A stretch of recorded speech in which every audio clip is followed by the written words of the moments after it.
नमस्कार, आप देख रहे हैं आपका अपना चैनल न्यूज इंडिया। मैं हूं आपके साथ गौरव किशोर शर्मा। भारत और रूस की यारी क्या पड़ेगी ट्रंप पर भारी? इसी बीच एक बड़ी खबर आपको बता दें, प्रधानमंत्री नरेंद्र मोदी और पुतिन की द्विपक्षीय वार्ता शुरू हो गई है। दोनों देशों के प्रतिनिधि भी बैठक में मौजूद हैं। ये तस्वीरें हम आपको दिखा रहे हैं। मोदी और पुतिन के बीच द्विपक्षीय वार्ता शुरू हो गई है।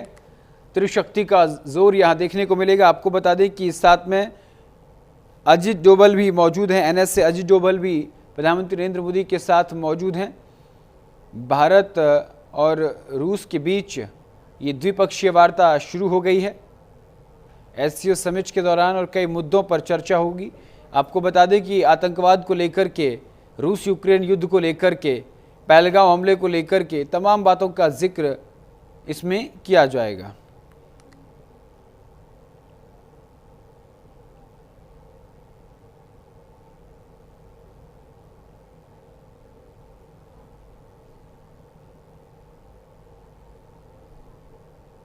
मैं हमेशा अनुभव करता हूं कि आपको मिलना मतलब एक यादगार मीटिंग भी होती है। बहुत सी चीजों की जानकारियों का आदान प्रदान करने का अवसर मिलता है। हम लगातार संपर्क में रहे हैं। दोनों पक्षों के बीच नियमित रूप से कई उच्च स्तरीय बैठकें भी हुई है।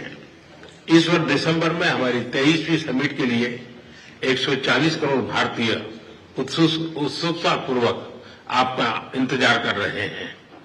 एक्सेलेंसी, ये हमारी special and privilege strategic partnership की गहराई और व्यापकता का परिचायक है। कठिन से कठिन परिस्थितियों में भी भारत और रूस हमेशा कंधे से कंधा मिलाकर चले हैं। हमारा करीबी सहयोग न केवल दोनों देशों के लोगों के लिए बल्कि वैश्विक शांति, स्थिरता और समृद्धि के लिए महत्वपूर्ण है। एक्सेलेंसी, यूक्रेन में चल रहे संघर्ष के विषय में हम लगातार चर्चा करते रहे हैं। हाल में किए गए शांति के सभी प्रयासों का हम स्वागत करते हैं। हम आशा करते हैं कि सभी पक्ष कंस्ट्रक्टिवली आगे बढ़ेंगे। संघर्ष को जल्द से जल्द खत्म करने और स्थायी शांति स्थापित करने का रास्ता खोजना होगा। ये पूरी मानवता की पुकार है। एक्सेलेंसी, एक बार फिर आपका मैं हृदय से बहुत बहुत धन्यवाद करता हूं। Уважаемый господин премьер-министр, дорогие друзья, мы очень рады нашей встрече. आदरणीय प्रधानमंत्री जी, साथियों, आपसे मिलकर हमें बड़ी खुशी हो रही है। Символично, что проходит на полях саммита ШОС. ये बहुत प्रतिमात्मक है कि वो एससीओ शिखर सम्मेलन से इतर हो रही है। Организация, которая позволяет объединять усилия глав государств глобального Юга и Востока. ये एक संगठन है जो ग्लोबल साउथ और ईस्ट के देशों के नेताओं को प्रयास मिलाने को एक मंच प्रदान करता है। Усилия по созданию в Евразии архитектуры равной и неделимой безопасности. यूरेशिया में समान और अविभाज्य सिक्योरिटी ढांचे को बनाने के लिए प्रयासों के लिए एक मंच प्रदान करता है। Уважаемый господин премьер-министр, дорогой друг, 21 декабря исполняется 15 лет со дня принятия совместного заявления, в котором отмечен выход наших отношений на уровень особого привилегированного стратегического партнерства. महामहिम प्रधानमंत्री जी, प्रिय दोस्त, 21 दिसंबर को 15 साल पूरे हो जाएंगे जब से एक संयुक्त वक्तव्य पर हस्ताक्षर किए गए थे, जिसमें हमारे स्पेशल प्रिविलेज्ड पार्टनरशिप पर किस तरह हम पहुंचे। 15 साल हो गए। И можно уверенно констатировать, что многоплановые российско-индийские связи активно развиваются на этих принципах. और हम ये сочай से बता सकते हैं कि हमारे रिश्ते इस सिद्धांतों पर बढ़ते हैं। Налажено многоуровневое взаимодействие. हमारे बीच बहुत बहुमुखी सहयोग चालू है। Торгово-экономическая кооперация в целом демонстрирует положительную динамику. व्यापार में सकारात्मक गतिशीलता देखने को मिलती है। Развивается туристический обмен. पर्यटकों का आदान प्रदान विकसित हो रहा है। Мы тесно координируем наши усилия на международной арене. अंतर्राष्ट्रीय मंच पर हम हमारे प्रयासों को समन्वय से करते हैं। Это ООН, БРИКС, Группа 20 и, разумеется, ШОС. यूएन, ब्रिक्स, एससीओ जरूर इस गठन में से शामिल हैं। И сегодня хорошая возможность обсудить основные задачи дальнейшего развития многопланового двустороннего сотрудничества в различных областях. और आज की मुलाकात से हमारे रिश्तों को आगे बढ़ाने पर रास्तों पर बातचीत करने का एक बहुत अच्छा मौका मिलता है। Уважаемый господин премьер-министр, дорогой друг, Россия и Индия поддерживают десятилетиями особые отношения, дружеские, доверительные. Это фундамент для развития наших отношений в будущем. आदरणीय प्रधानमंत्री जी, प्रिय दोस्त, रूस और भारत के बीच बहुत विश्वसनीय रिश्ते बने हुए हैं। इस सिद्धांतों पर वे विकसित हो रहे हैं। И эти отношения носят абсолютно внепартийный характер, поддерживаются подавляющим большинством народов наших стран. और ये किसी से पार्टी या राजनीति पर आधारित नहीं है। लोग, हमारे दो देशों के लोग इस रिश्तों का समर्थन करते हैं। Спасибо. धन्यवाद।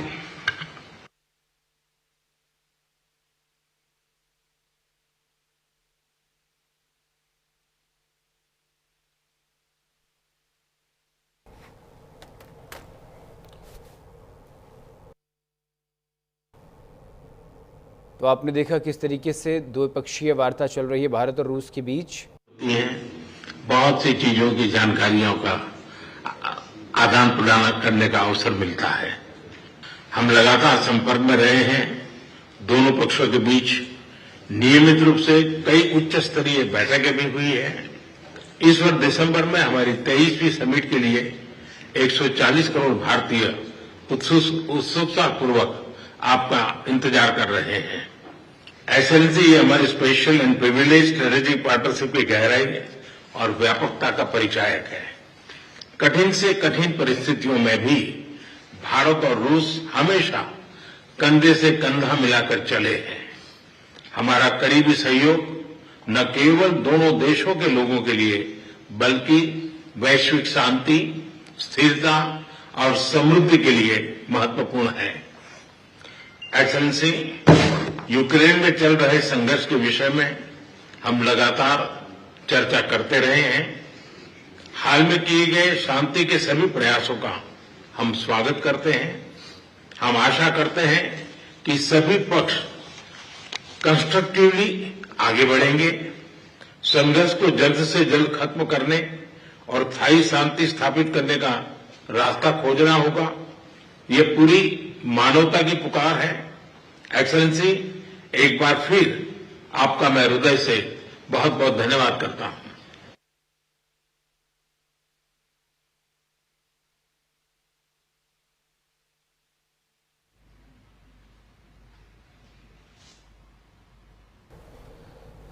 तो दोनों नेताओं ने एक दूसरे का आभार जताया और जो MOUs साइन हुए हैं उसको लेकर के चर्चा चल रही है। आपको बता दें कि चीन में SCO समिट चल रहा है और SCO समिट के दौरान भारत और रूस के बीच द्विपक्षीय वार्ता शुरू हो गई और दोनों ही देशों के बीच द्विपक्षीय वार्ता में दोनों देशों के राष्ट्राध्यक्ष मौजूद हैं और अपनी अपनी बात रखी जा रही है।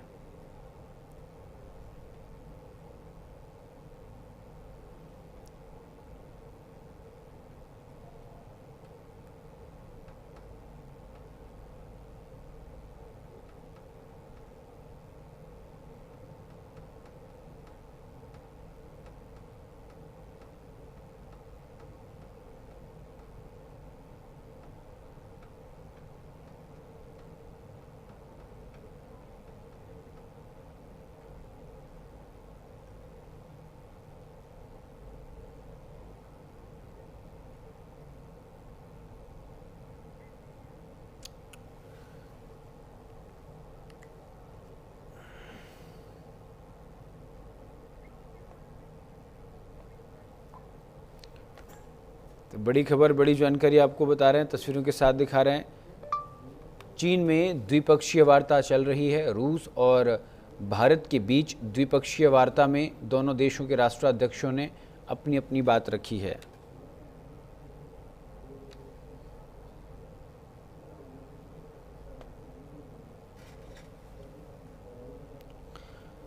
तो ऐसे शिखर सम्मेलन तियानजिन में चल रहा है। प्रधानमंत्री नरेंद्र मोदी और राष्ट्रपति व्लादिमीर पुतिन ने ऐसे सम्मेलन की कार्यवाही के दौरान एक दूसरे के साथ गले मिलकर एक साथ यात्रा की। एक सौहार्दपूर्ण सकारात्मक शुरुआत यहाँ देखने को मिली। मोदी ने सम्मेलन के उद्घाटन सत्र में आतंकवाद को वैश्विक संकट बताया और सदस्य देशों को एकजुट होकर आतंकवाद के खिलाफ कार्रवाई करने का आह्वान किया। अब आपको बताते हैं कि भारत और रूस की द्विपक्षीय वार्ता के मुख्य बिंदु कौन कौन से हैं। पुतिन ने यूक्रेन संघर्ष सुनिश्चित करने के लिए नाटो के विस्तार को सुलझाने की आवश्यकता बताई और बताया कि ये संघर्ष एक सुरक्षा प्रक्रिया थी।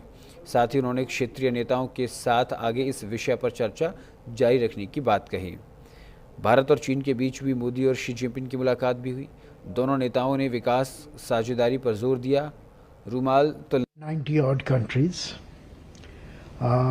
including India and Brazil and others, and China, and his difficulties with Russia.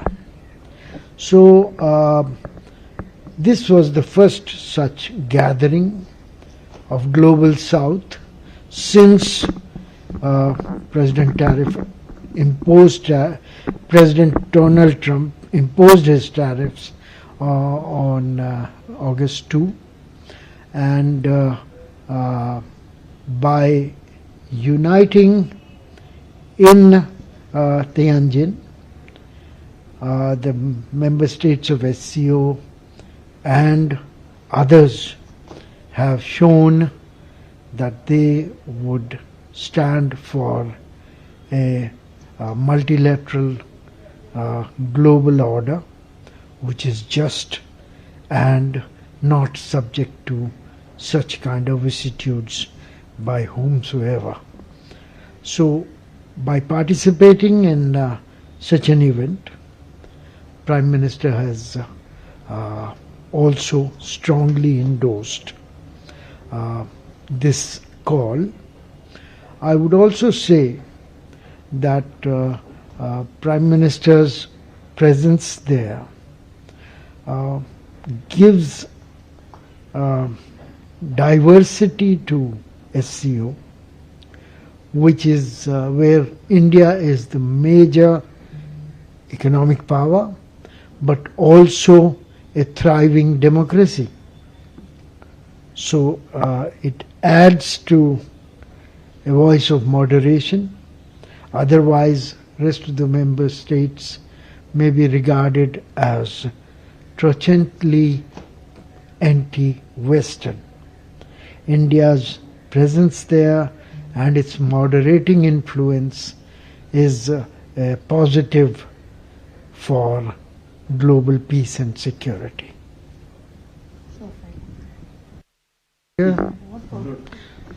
लंबा तो नहीं है सर। प्रधानमंत्री 7 साल में पहली बार ऐसा है कि चाइना जा रहे हैं। हालांकि कजान में उनकी मीटिंग हुई थी, पीएम ने एससीओ में पार्टिसिपेट किया। अभी उन्होंने अपने एड्रेस किया जिसमें उन्होंने कनेक्टिविटी को लेके बात करी और सब चीज़ों को लेके बात करी। अभी थोड़ी देर में वो पुतिन से भी मिलने वाले हैं। कितनी अहम इसे आप कैसे देखते हैं और कितना अहम है ये इस टाइम पे जब हम देख रहे हैं कि ट्रम्प की टैरिफ्स की भी इंडिया उसको स्ट्रगल कर रहा है, उससे चैलेंज ले रहा है।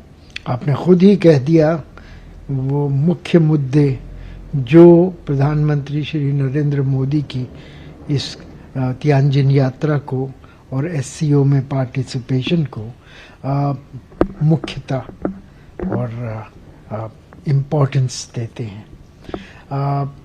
ख़ास तौर पर मैं उनके भाषण का जिक्र करूंगा जो आज सुबह उन्होंने डिलीवर किया है। बड़ा ही मेजर्ड, नपातुला, संतुलित वक्तव्य था जिसमें कि उन्होंने एससीओ का नया एक्रोनिम बनाया जैसे कि उनकी आदत है। एस से सिक्योरिटी, सी से कनेक्टिविटी, ओ से अपॉर्चुनिटी। तो इन सब को एक मूल मंत्र की तरह से उन्होंने प्रस्तुत किया। याद दिलाया कि एससीओ का जो मूल रूप था शंघाई 5, वो सेंट्रल एशिया में सुरक्षा और आतंकवाद विरोधी क्रॉस बॉर्डर एक्टिविटीज़ को रोकने के लिए बनाया गया था, जबकि सोवियत संघ का विघटन हो चुका था और यह सब परिस्थितियां गड़बड़ा गई थीं सेंट्रल एशिया में। इसमें चीन और रूस ने मिल कर के उन परिस्थितियों को शांत करने की कोशिश की और सुलझाने की कोशिश की। तो टेररिज्म या सिक्योरिटी एक मुख्य बिंदु था जिसके चारों तरफ इस बीज का वृक्ष में निर्माण हुआ और एससीओ को अपने मूल मापदंडों से की याद दिलाई प्रधानमंत्री ने। और केवल भारत की अंतरात्मा पर भी आघात नहीं, यह मानवता में विश्वास रखने वाले हर देश, हर व्यक्ति को खुली चुनौती थी। ऐसे में प्रश्न उठना स्वाभाविक है, क्या कुछ देशों द्वारा आतंकवाद का खुलेआम समर्थन हमें स्वीकार्य हो सकता है? एक्सेलेंसी, हमें स्पष्ट रूप से और एक स्वर में कहना होगा कि आतंकवाद पर कोई भी डबल स्टैंडर्ड स्वीकार्य नहीं होंगे। हमें मिलकर आतंकवाद का हर रंग में, हर रूप में विरोध करना होगा। एससीओ के अंतर्गत एक सिविलाइजेशन डायलॉग फोरम बनाया गया। इससे हम अपनी प्राचीन सभ्यताओं, कला, साहित्य और परंपराओं को वैश्विक मंच पर साझा कर सकते हैं। एक्सेलेंसी, आज भारत रिफॉर्म, परफॉर्म, ट्रांसफॉर्म के मूल मंत्र पर आगे बढ़ रहा है। वैश्विक संस्थानों में रिफॉर्म के लिए एससीओ सदस्य आपसी सहयोग बढ़ा सकते हैं। संयुक्त राष्ट्र की 80वीं वर्षगांठ के अवसर पर हम एक बार होकर यूएन रिफॉर्म का आह्वान कर सकते हैं। ग्लोबल साउथ की आकांक्षाओं को आउटडेटेड फ्रेमवर्क में कैद रखना भावी पीढ़ियों के प्रति घोर अन्याय है।